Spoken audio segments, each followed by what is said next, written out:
출애굽기 3장 7절에서 12절 함께 다 같이 읽겠습니다. 7절입니다. 시작.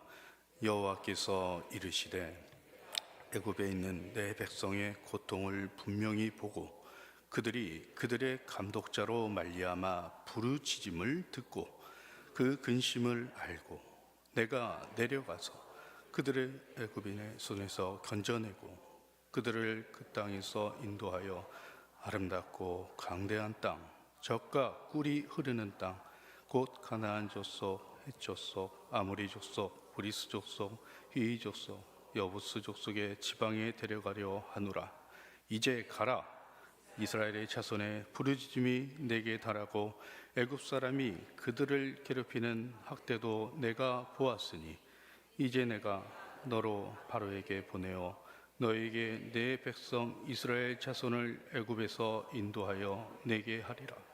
모세가 하나님께 아뢰되 내가 누구이기에 바로에게 가며 이스라엘 자손을 애굽에서 인도하여 내리이까. 하나님이 이르시되 내가 반드시 너와 함께 있으리라. 내가 그 백성을 애굽에서 인도하여 낸 후에 너희가 이 산에서 하나님을 섬기리니 이것이 내가 너를 보낸 증거니라. 아멘.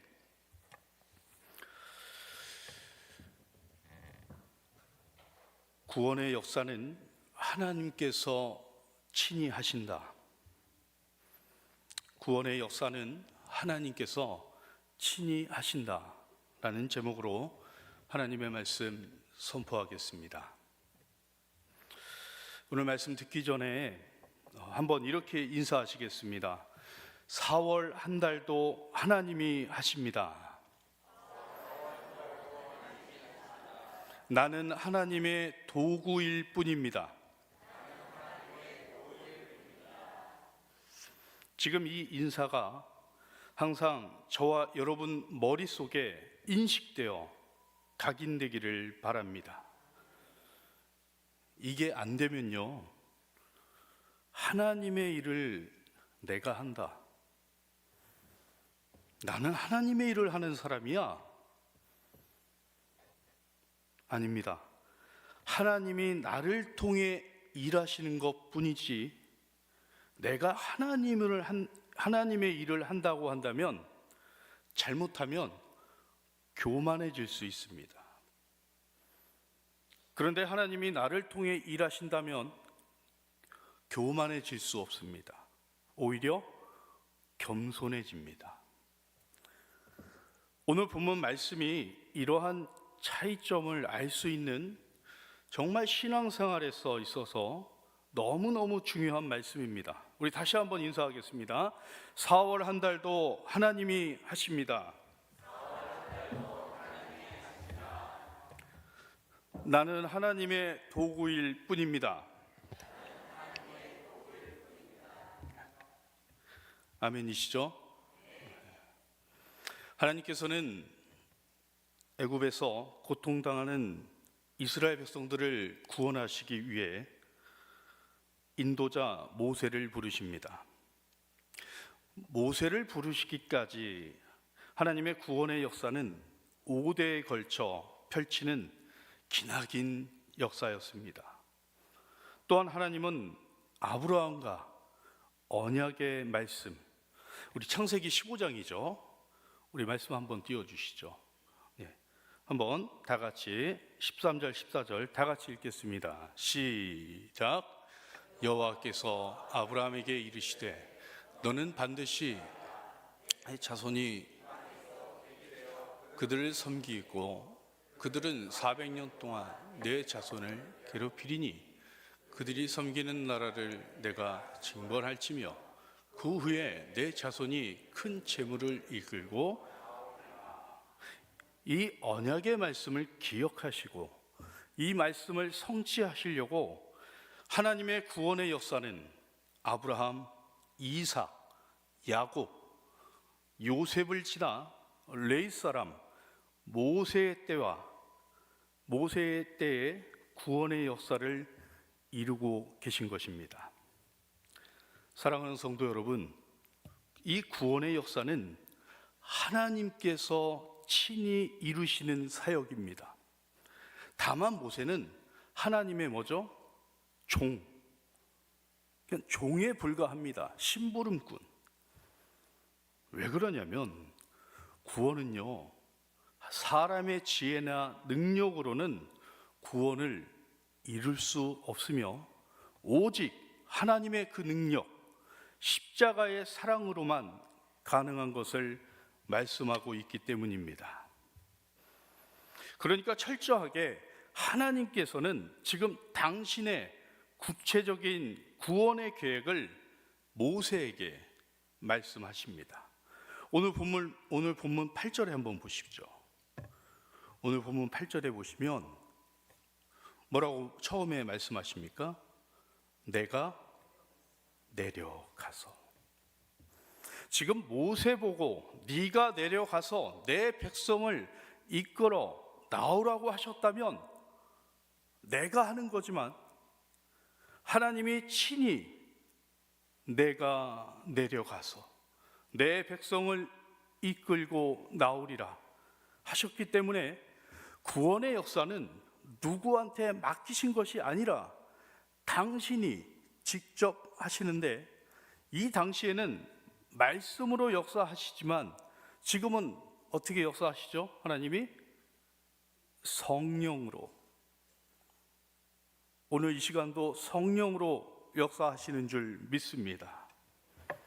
그래서 7절에 한번 보시죠. 7절에 보시면 여호와께서 이르시되 내가 애굽에 있는 내 백성의 고통을 분명히 보고 그들의 감독자로 말미암아 부르짖음을 내가 뭐하고 듣고 그 근심을 뭐하고 알고 내가 내려가서.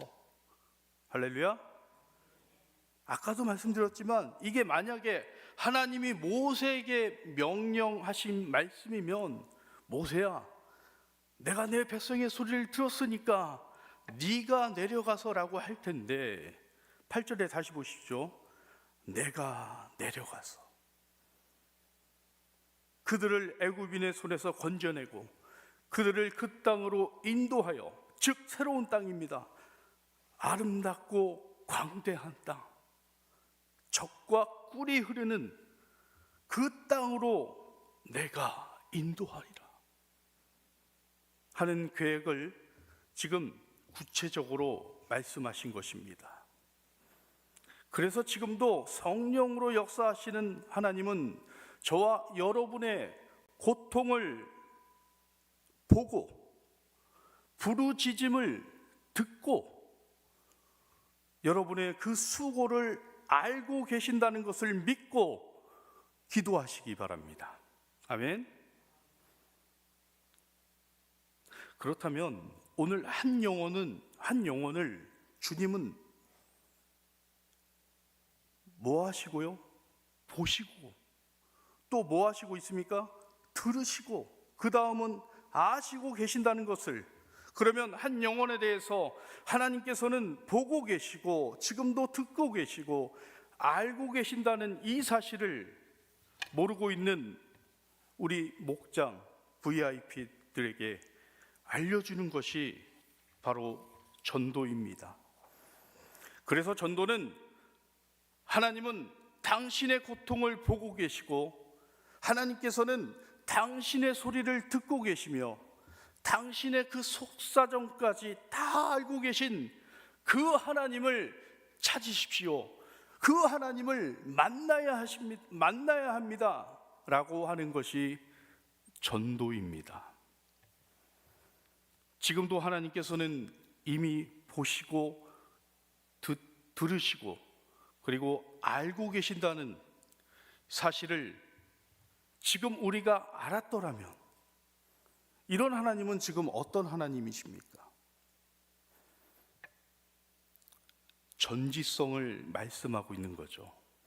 전지전능하신 하나님은 오늘 저와 여러분의 모든 것을 알고 계시고 저와 여러분의 그 속성의 그 깊은 것까지,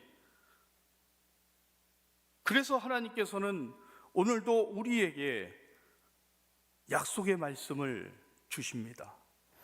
자, 8절을 그런 의미에서 다시 한번 나에게 주시는 말씀이다 생각하시면서 8절 우리 다 같이 한 목소리로 믿음으로 읽겠습니다. 시작. 내가 내려가서 그들을 애굽인의 손에서 건져내고 그들을 그 땅에서 인도하여 아름답고 광대한 땅, 젖과 꿀이 흐르는 땅, 곧 가나안 족속, 헷 족속, 아모리 족속, 브리스 족속, 히 족속, 여부스 족속의 지방에. 아멘. 하나님께서는 이스라엘 백성들에게 애굽에 종살이 하는 것을 보시고 계시기 때문에 이들을 아름답고 광대한 땅으로 내가 인도할 것이다. 지금 이스라엘 백성들은 한 평의 땅도 소유하지 않고 있었거든요. 그런데 이들에게 지금 아름답고 광대한 땅으로 인도할 것을 약속하고 계십니다.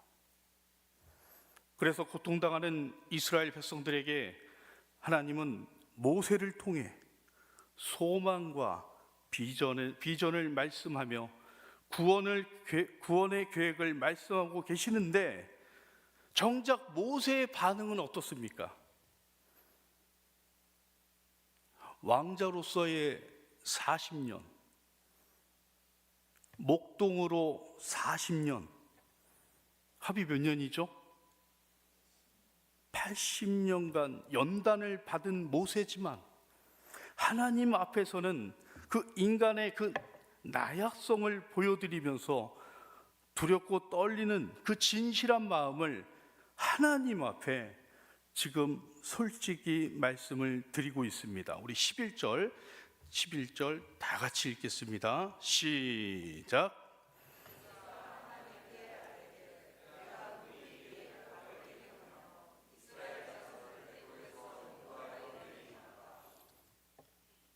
하나님은 지금 소망과 비전의 말씀하고 구원의 계획을 지금 말씀하고 계시는데 모세는요 하나님께 아뢰되 내가 누구이기에 바로에게 가며 내가 누구이기에 이스라엘 자손을 인도할 수 있겠습니까? 지금 모세는 솔직한 마음도 있지만 또 다른 하나는 지금도 모세는 착각을 하고 있어요. 어떤 착각입니까? 분명히 하나님께서 내가 직접 내려가서 라고 얘기하셨는데 모세는 지금도 내가 하나님의 일을 하고 있다는 그 착각 속에 있으니까 어때요? 하나님의 뜻을 분별하지 못하고 있는 것입니다. 사랑하는 성도 여러분, 저를 비롯한 많은 사람들이 이런 착각을 하고 있지 않습니까? 하나님께서 저와 여러분에게 사명, 하나님의 일을 주셔서 시키면 내가 하는 것이 아니라 하나님이 친히 하신다는 것을 믿으시기 바랍니다. 내가 하면 실패입니다. 왜냐하면 주가 누구입니까? 바로 나예요. 요 나가 문제입니다. 내가 하기 때문에 그러나 하나님의 성령으로 내 안에 오셔서 나를 통해 하시면 성공할 수밖에 없습니다. 왜 그렇죠? 그때는 누가 줍니까? 하나님이 주인 되시기 때문입니다. 예전에 모세도 자신의 힘으로 어떻게 해요? 동족을 살려보려다가 어땠습니까? 실패한 과거의 그 쓰라린 경험이 있었습니다. 이 경험을 통해 자신의 힘으로는 안 될 수밖에 없음을 알고 있었기에 그래서 하나님께 내가 누구이기에 바로에게 가며 이스라엘 자손을 애굽에서 인도하여 내리이까. 지금 모세가요 처음 하나님의 뜻을 거절하는 대목이기도 합니다. 그래서 모세는 지금 두려워하고 있으니까 하나님께서 12절 말씀하십니다. 하나님이 오늘 저와 여러분에게도 동일하게 말씀하십니다. 12절 다 같이 읽겠습니다. 시작.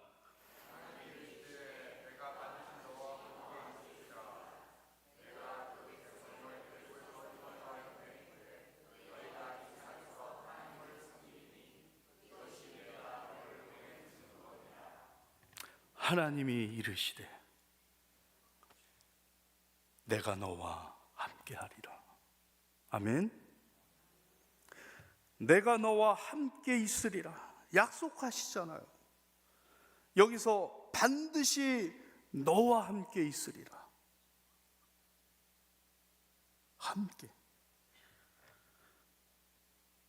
너와 함께 있으리라. 제가 말씀을 준비하면서 함께라는 이 단어의 뜻을 묵상해 봤거든요. 하나님이 이 말씀을 주시더라고요. 요한복음 15장 다 아시죠? 5절에서 7절 말씀, 이 말씀이 생각났습니다. 나는 포도나무요 너희는 가지라. 그가 내 안에 내가 그 안에. 너희가 내 안에 거하고 내 말이 너희 안에 거하면 무엇이든지 원하는 대로 구하라. 그리하면 이루리라. 할렐루야. 계속해서 12절에 보시면 반드시 너와 함께 있으라 말씀하시면서 내가 그 백성을 애굽에서 인도하여 낸 후에 너희가 이 산에서 하나님을 섬기리니 이것이 내가 너를 보낸 증거니라. 오늘 말씀 정리합니다. 모세가 처음 부름을 받았을 때 두려워했던 이유는 무엇입니까? 내가 해야 한다는 그 착각으로 인한 부담 때문이었습니다. 하지만 하나님은 오늘 말씀하십니다. 내가 내려가서 내가 친히 구원할 것이다 라고 분명히 말씀하셨습니다. 즉 모세는 하나님의 뭐예요? 도구일 뿐입니다. 구원의 역사는 전적으로 하나님의 주권 아래 이루어진다는 것입니다. 우리도 신앙생활을 하면서 또는 사명을 감당하면서 이 사실을 잊을 때가 너무나 많습니다. 내가 전도해야 해. 내가 기도해야지. 내가 기도해야지 응답받지. 뭐든 열심히.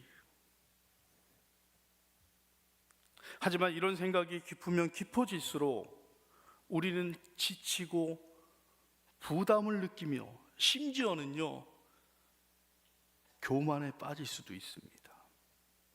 그러나 하나님은 우리가 힘을 다하기를 원하시는 것이 아니라 우리 안에서 저와 여러분과 함께 하나님이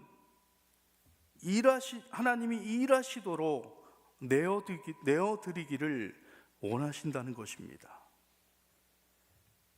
내가 하면 실패지만 하나님이 하시면 반드시 이루어집니다. 아멘. 이 믿음을 가지고 4월 한 달도 하나님이 하셨습니다. 나는 하나님의 도구일 뿐입니다 라고 고백으로 살아가시기를 예수 그리스도의 이름으로 축원합니다. 함께 기도합니다. 사랑과 은혜가 충만하신 하나님 아버지, 오늘도 저희를 사랑하셔서 말씀을 통해 깨닫게 하시고 믿음을 더욱 굳건하게 하심을 감사드립니다. 때로는 저희가 하나님의 일을 내가 해야 한다는 부담감과 책임감에 사로잡혀 지치고 낙심할 때가 많습니다. 그러나 오늘 말씀을 통해 깨달았습니다. 모든 일의 주인인 하나님이시며 우리는 단지 하나님의 도구일 뿐임을 고백합니다. 하나님, 저희가 교만하지 않도록 도와주시고 내 힘이 아니라 하나님의 능력으로 행하게 하옵소서. 전도할 때도, 기도할 때도, 사명을 감당할 때도 하나님이 하십니다. 하나님이 나를 통해 일하십니다. 라는 믿음으로 나아가게 하여 주시옵소서. 우리의 연약함을 아시는 하나님께서 우리 안에 두려움이 생길 때마다 내가 반드시 너와 함께 있으리라 하신 하나님의 약속을 붙잡고 담대하게 걸어가게 하여 주시옵소서. 4월 한 달도 하나님이 하십니다. 나는 하나님의 도구일 뿐입니다.